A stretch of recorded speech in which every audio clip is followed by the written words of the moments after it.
So, all right, so you got acid and acid, that's a match, they'll cancel each other out.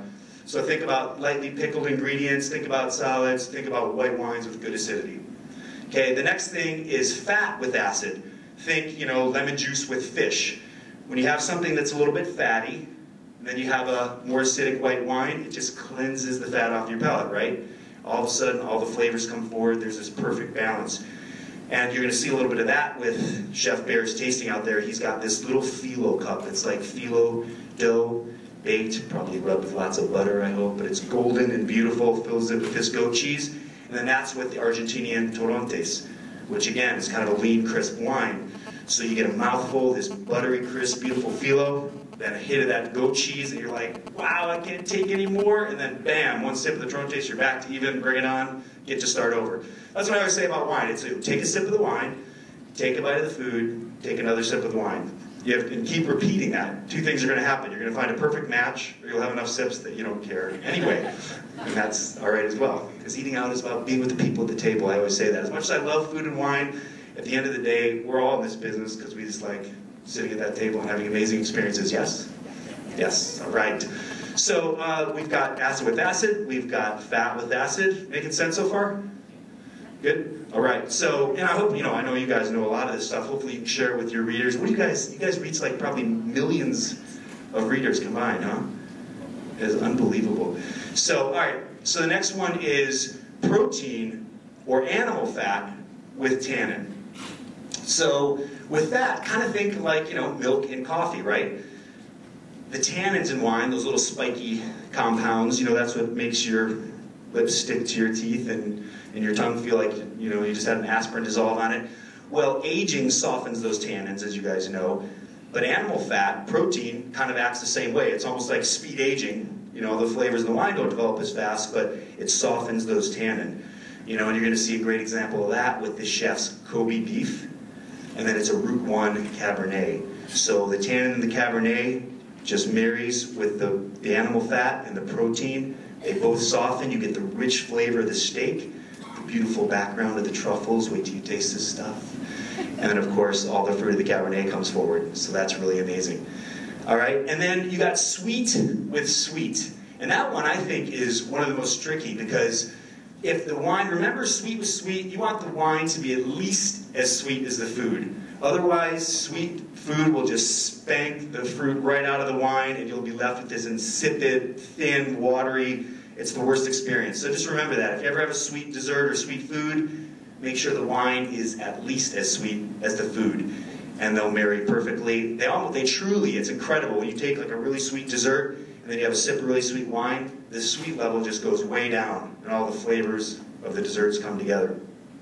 All right, so another one is spiciness, right? Spiciness can be really tricky. The safe bet with spiciness is, of course, like a Riesling or a Gewürztraminer. Again, a little bit of sweetness with spice. I made this, I was having the Riesling, the Clean Slate Riesling, and there was a lot of sweetness to it by itself. But then I made this monkfish with this Thai red chili sauce, a little bit of heat, and all of a sudden, the sweetness of that Riesling just completely tamed the spice, and I could taste all the flavors of that kind of Thai curry red chili flavor, all the apricot and stone fruits of the wine. That guy, because, he dispelled the whole red wine with meat, white wine with fish a long time ago, right? We're all way past that because you understand that the cooking technique, the sauce, the weather, even your mood is far more important than the protein. So cheese kind of deserves its in a category by itself. And yesterday we had the pleasure of going to Montpellier. You guys had a chance to be there? Anybody? Woo! All right. The four of us love it. Yay! Well, you guys should get there if you can. This woman Joan is amazing. I mean, passion times 10. But anyway, we had a whole table lined up from fresh cheeses that literally were, the milk was fresh 24 hours ago, and we were eating cheese now 48 hours ago, all the way to some more aged cheeses. But it was a perfect lesson in wine and cheese because we had a Riesling, a little bit of sweetness, off-dry Riesling, and then we had a Cabernet. And which one do you think was a better match? Not everybody. Cab? That's what a lot of people would think. Anybody else agree? Riesling. Yeah, it was really interesting. Because although red wine and tannin get softened by fat, like in a steak, it's got the protein to back it up. But the cheese by itself is just like a fat injection, right? It's like solid fat richness. The second we tasted the cheese and we loved it. We had the wine by itself and we liked it. The second they were together, the cheese just stripped the wine of all of its tannin, and you were left with this insipid and astringent, funky fruit flavor. It was awful. And it was consistent with almost every cheese. The only cheeses that really work well with red wine are aged cheeses. Because what happens when cheese ages is the acidity level comes down and the nuttiness comes up, and then it really brings out the best flavor of the wine. So if you're going to go red wine with cheese, it should be aged cheeses.